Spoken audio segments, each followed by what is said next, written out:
예, 여러분 두꺼봐 헌집 줄게 새집 다오 들어보시는 분도 있으실 거고 처음 듣는 분도 아마 있으실 것 같습니다. 예전에 모래로 장난할 때 약간 젖은 모래가 있으면 거기에 구멍을 타고 손을 얹고 그 위에 모래로 둔덕을 만듭니다. 나중에 손을 빼서 이제 집을 만들 건데 그때 이 둔덕을 두드리면서 하는 일종의 노래 동요죠. 두꺼봐 헌집 줄게 새집 다오. 아는 분도 있으실 겁니다. 헌집과 새집, 오래된 처소와 새로운 처소. 여러분 성경에는 이 집의 개념, 처소의 개념이 많이 나옵니다. 오늘 말씀에도 이 땅의 장막집과 하늘의 영원한 집, 예, 처소가 나오죠. 그럼 처소와 집하면 우리는 공간적인 개념으로만 받아들일 수 있는데 공간적 개념 넘어 존재 양식을 말할 때도 많습니다. 그럼 우리가 이 땅에 사는 동안 우리 존재의 처소는 몸입니다. 1차 처소가 몸입니다. 엄마 뱃속에서 나온 후에 나라는 존재는 나의 몸 안에서 살아갑니다. 그래서 몸을 벗는다는 것은 이 땅에서 내가 사라지는 겁니다. 시간 밖으로 나가는 것이고 몸 밖으로 나간다는 것. 죽음을 그렇게 표현할 수도 있겠죠. 몸은 나라는 존재가 사는 처소입니다. 근데 이 몸이라는 건 나인 동시에 어디까지가 나인지 좀 힘들 때가 있죠. 우리 2년 전인가요? 언제 자아특강 때 배웠죠. 어디까지가 과연 나인가? 분명히 내 몸인데 내 장기인데 지금 어떤 일이 일어나는지 알 수가 없고 나와 몸의 관계는 그렇습니다. 뭐 내 몸인데 내 마음대로 통제도 안 되고 그럴 때 많으시죠. 나와 몸의 관계가 그렇습니다. 아무튼 우리는 이 땅에 사는 동안 몸 안에서 존재합니다. 우리는 계속 고린도후서 함께하고 있죠. 지난주 우리 겉사람과 속사람에 대해 나눴습니다. 겉사람은 단순히 몸을 말하는 게 아니라 우리 안에 있는 육신적 성향, 경향성, 그리고 속사람은 예수를 영접함으로 생겨난 새로운 자아임을 나눴습니다.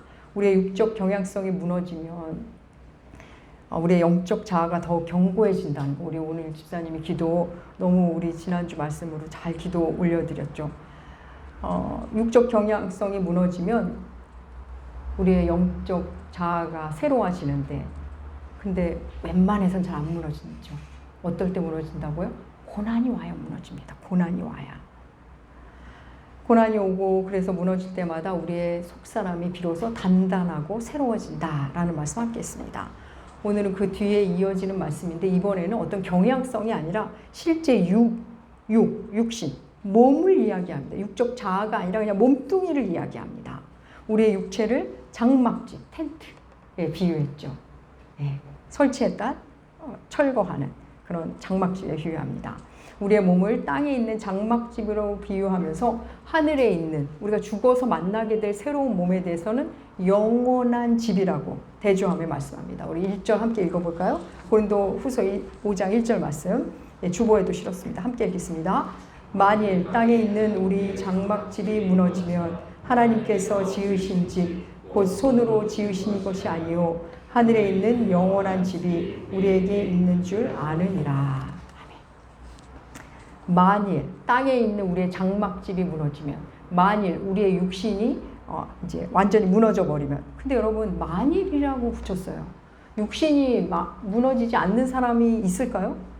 그런 사람 없죠. 근데 왜 만일이라고 붙였을까요? 우리는 모두 육신이 무너질 텐데 왜 만일이라고 붙였을까요? 여러분 초대교회 당시는 주님이 곧 오실 줄 알았습니다. 사도 바울도 임박한 종말론을 믿었죠. 그래서 금방 오실 줄 알았어요. 그러다 보니 우리의 몸들이 다 무너지기 전에 오실 줄 알았습니다. 근데 우리가 그걸 믿지만 혹시라도 나중에 오셔서 우리의 몸이 먼저 죽을 수 있다는 거죠. 주님 오시기 전에 우리가 죽는다 해도 그 말입니다. 풀어서 말한다면 잘 전달됐죠? 예, 우리의 몸이 끝이 나면 우리가 몸에서 나오면 하늘에 있는 영원한 집이 있다 이렇게 말씀합니다. 여러분 몸으로 하는 삶이 끝나야 하늘의 영원한 집을 만납니다. 몸이라는 헌집에서 나와야만 새 집으로 들어갈 수 있는 겁니다. 여러분 순교자들은 그걸 알았습니다. 그래서 그 몸에서 나오는 걸 두려워하지 않았죠. 이 새 집을 봤으니 새 집을 알고 믿었으니 헌집 버리는 게 그렇게 어렵지 않았던 겁니다. 여러분, 우리는 시간이 흐를수록 몸의 한계를 느낍니다. 어느 선까지, 우리 육체가 어느 선까지는 막 계속 자라죠. 아름답고 견고하고 탄탄하게. 그러다가 어느 지점에서 정점을 찍은 후에 점점 쇠합니다. 낡아집니다. 나이 들어갈수록 여기저기 삐걱거리기 시작합니다. 얼굴에 주름도 생기고 또 손도 둔해지고 관절도 약해지고 뭐 피부는 말할 것도 없고 겉모습은 말할 것도 없고 여러분 장기도 늙습니다. 지금 40, 50대 아니 5, 60대가 됐는데 내가 뭐 30, 40대 먹은 것처럼 먹겠다? 몸이 견디지 못합니다. 겉도 속도 낡아집니다. 나이 들면서 몸은 해체를 준비합니다. 그렇습니다. 세월 속에서 산 길이만큼 우리의 육신의 장막은 낡아집니다. 앞으로 내 몸이 어떻게 변할지 우리 예고편들이 우리 어르신들을 통해 우리가 수시로 접하지 않습니까? 보기에 여러분 별로라고 느끼셔도 우리가 갈 길입니다. 우리도 그 여정을 겪을 겁니다. 그 즈음 되면 우리는 탄식하기 시작합니다. 여러분 여기까지는 믿는 자나 안 믿는 자나 똑같습니다. 근데 여러분 한번 생각해 볼까요? 우리가 시간이 흐르는데도 여전히 우리가 젊음을 유지하고 있다. 여전히 팽팽한 피부와 아주 최고의 더 아름다워지고 몸도 강인해진다면 과연 우리가 하나님을 찾을까요? 위의 것을 바라볼 수 있을까요? 그래서인지 하나님이 우리의 몸을 시간 속에 쇠하게 하신 게 아닐까라는 생각을 저는 합니다. 그러고 보면 늙고 병들고 죽는다는 것도 여러분 은혜의 과정 중에 하나입니다. 충분히 은혜일 수 있습니다. 복음을 알든 모르든 예수 안에 있든 예수 밖에 있든 늙고 병들고 죽는다는 것, 이 땅의 육신은 결국 무너진다는 것은 다 같습니다. 그런데 예수 믿는 사람들, 복음이 그 안에 있는 사람들은 이제 달라집니다. 육신의 지분, 육신은 우리 이 땅에서의 나를 담고 있는 육신은 결국 해체되고 철수되겠지만 그 이후에 새로운 몸이 있다는 걸 알게 됩니다. 그러면서 몸이 쇠할수록 새로운 처소를 사모하게 됩니다. 우리 이어지는 말씀 볼까요? 고린도후서 5장 2절과 3절 말씀 주보에 실어 놓았습니다. 함께 읽겠습니다. 참으로 우리가 여기에 있어 탄식하며 하늘로부터 오는 우리 처소를 덧기를 간절히 사모하노라. 이렇게 이 부분 우리가 벗은 자들로 발견되지 않으려 함이라. 예, 사모한다 그러죠. 그런데 사모하는 자에게 두 가지를 말씀하십니다. 하나는 새 처소를 입게 된다. 또 하나는 새 처소를 입는 것은 벗은 자로 발견되지 않게 하려 합니다. 이런 말씀하십니다. 먼저 새로운 처소를 입는다. 볼까요? 새로운 처소로 들어간다가 아닙니다. 새로운 처소를 입는다로 말씀합니다. 예, 새로운 몸을 갖게 된다는 거죠. 우리 고린도전서 우리 함께 했는데 고린도전서 5장에서 이미 이 말씀 우리에게 들려주셨습니다. 고린도전서 15장 44절 말씀, 예, 주보에 실어 놓았습니다. 하나님의 말씀 함께 읽겠습니다.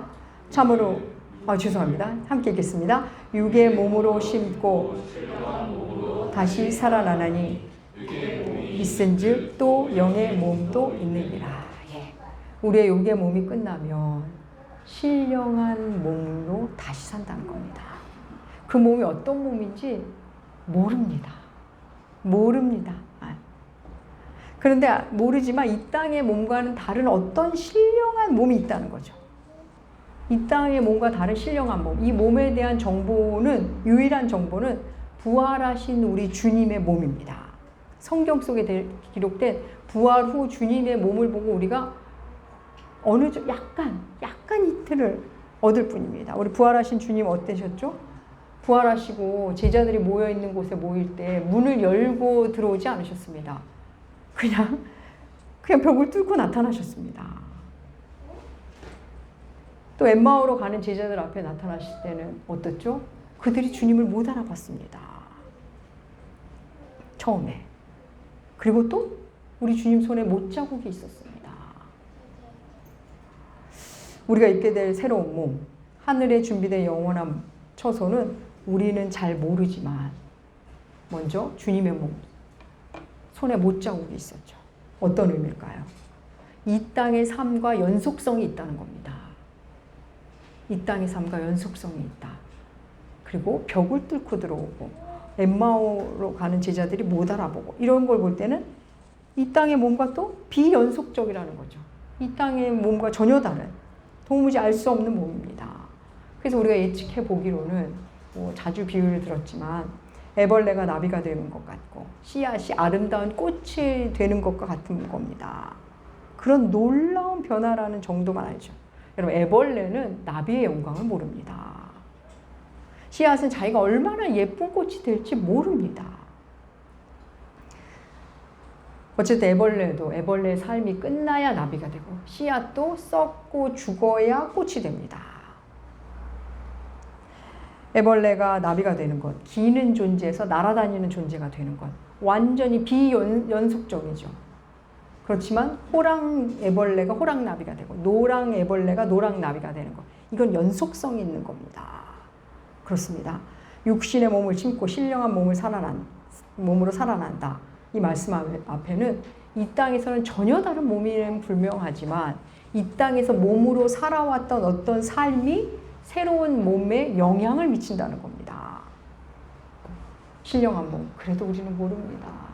아마 우리 주님이 설명해줘도 우리는 못 알아들었을 겁니다. 다시 본문으로 돌아가면 새로운 옷을 덧입는 것은 뭐라고요? 벗은 자로 발견되지 않게 하려 합니다. 이런 말씀하셨습니다. 벗은 자. 여러분, 성경에서 벗은 자 이런 표현 몇 번 나오죠. 이렇게 몇 번 나오면 우리 항상 어떻게 하죠? 첫 번째 자리로 가죠. 벗음에 대한 첫 번째 이야기가 나온 곳이 어디입니까? 창세기. 그렇습니다. 창세기 3장에 나오죠. 아담과 하와가 선악을 알게 한 나무의 실과를 먹은 후에 자신이 벗은 걸 알게 됐다라는 표현이 나옵니다. 우리 창세기 3장 7절 말씀 주보에 실었습니다. 우리 함께 읽겠습니다. 이에 그들이 눈이 밝아져 자신들이 벗은 줄 알고 무화과 나무 잎을 엮어 치마로 삼았더라. 예. 선악과를 먹은 후 눈이 밝아져 자신들이 벗은 줄 알았답니다. 벗은 줄 알고. 여러분 생각해 볼까? 아담과 하와 뭐 입은 적 있습니까? 뭐 입은 적이 없는데 입는다는 것도 뭔지 모르는데 벗었다는 걸 알게 되었습니다. 예. 이게 무슨 의미일까요? 그들이 뭔가 입고 있었다는 겁니다.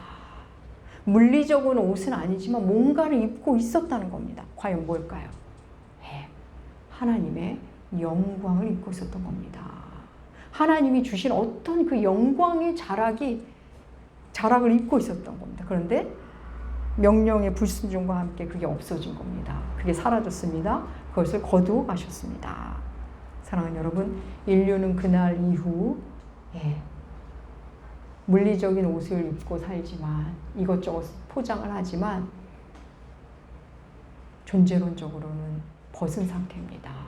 존재론적은 언제나 수치와 불안, 부끄러움, 두려움에 쌓인 벌거벗은 존재로 살아가고 있습니다. 고린도서는 우리가 벗은 자로 발견되지 않게 하기 위해 새로운 옷을 입는다라는 표현을 쓰고 있습니다. 여러분, 벗은 자로 발견되는 일. 사랑하는 여러분, 영광의 옷을 잃은 인류에게 예수 그리스도가 옷이 되어 주십니다. 예수의 영광이 우리의 옷이 되는 겁니다.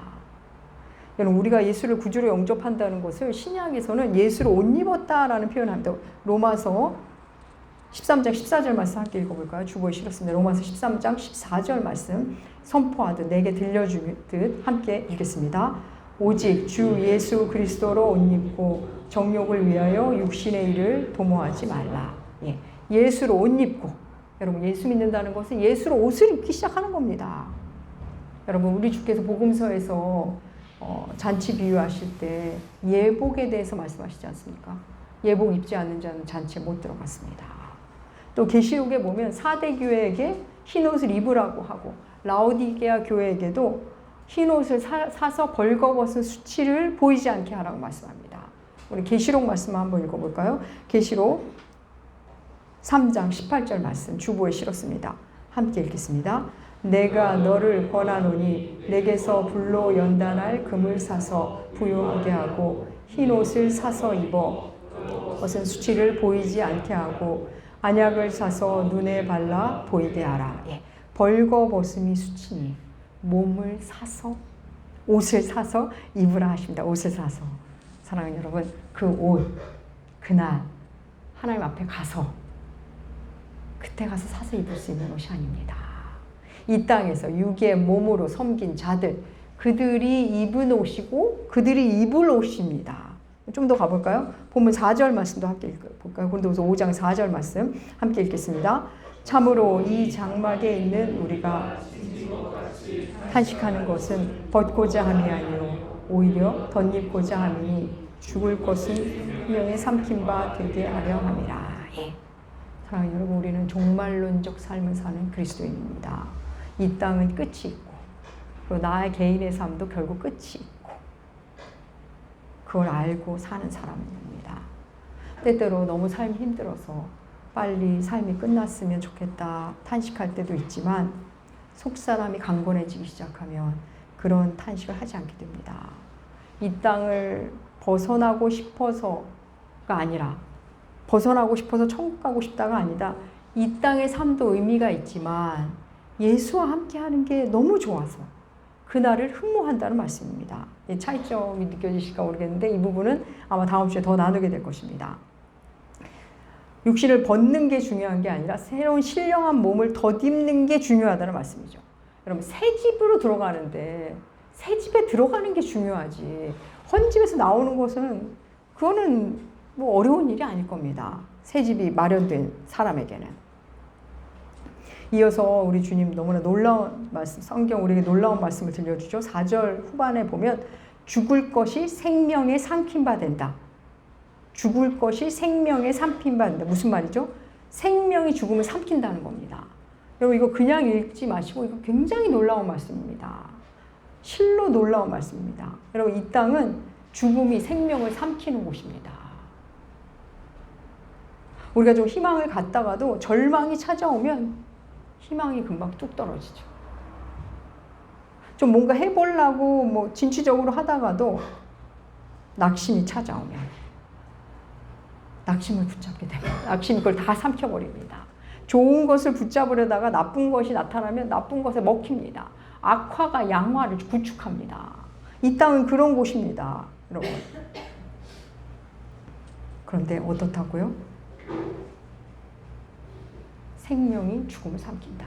그럼 죽음이 나타나면 우린 다 벌벌 떱니다.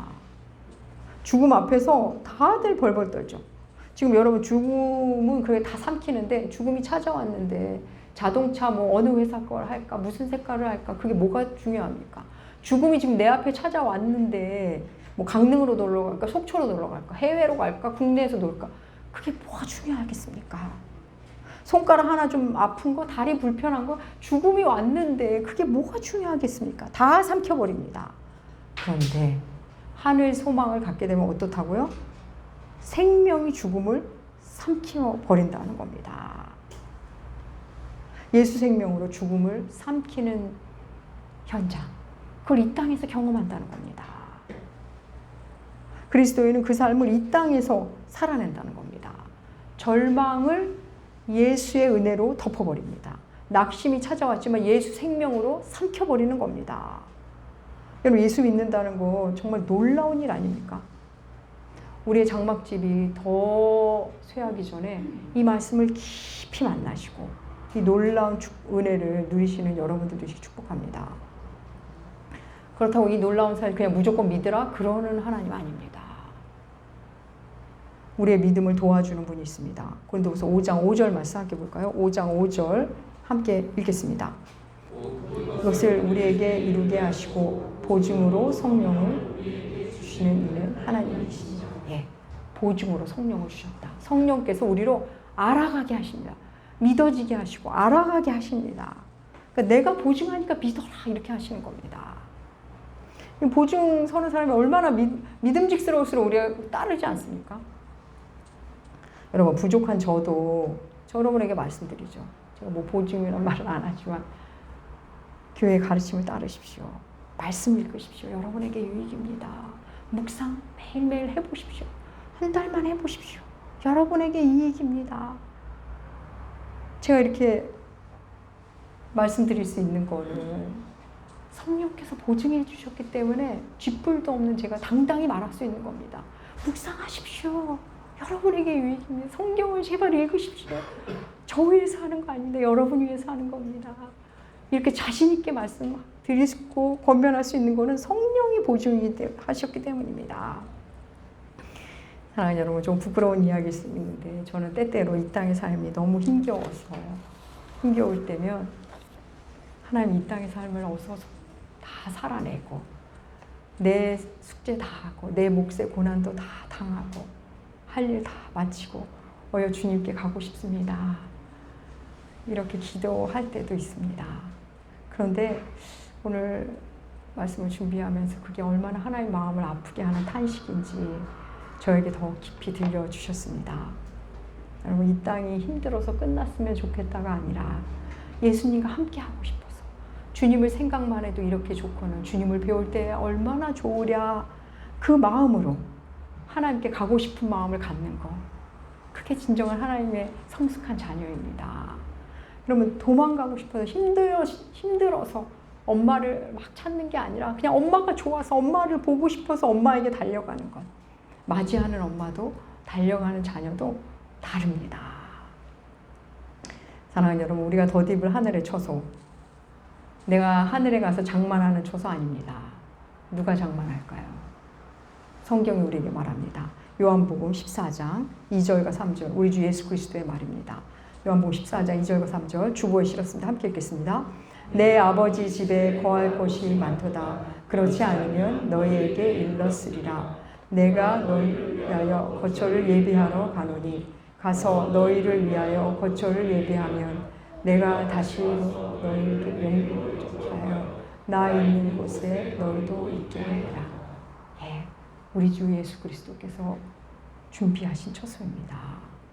사랑하는 여러분, 우리 주님은 우리의 처소를 준비하기 위해 몸을 입고 신인데 하나님의 아들인데 육신을 입고 그 몸 안에서 사셨습니다.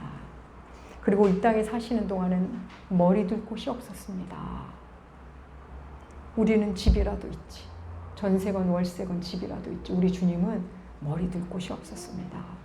우리를 위해 그렇게 사셨습니다. 여러분, 두꺼봐 한 집 주께 새 집 다오. 이 전래 동요의 유래는 이렇습니다. 두꺼비가 알을 낳으면 독사들이 그 알을 먹기 위해 호시탐탐 노린답니다. 그런데 독사가 목표로 삼으면 그 어미 두꺼비가 아무리 지키려고 해도 결국은 어미 두꺼비는 먹힌답니다.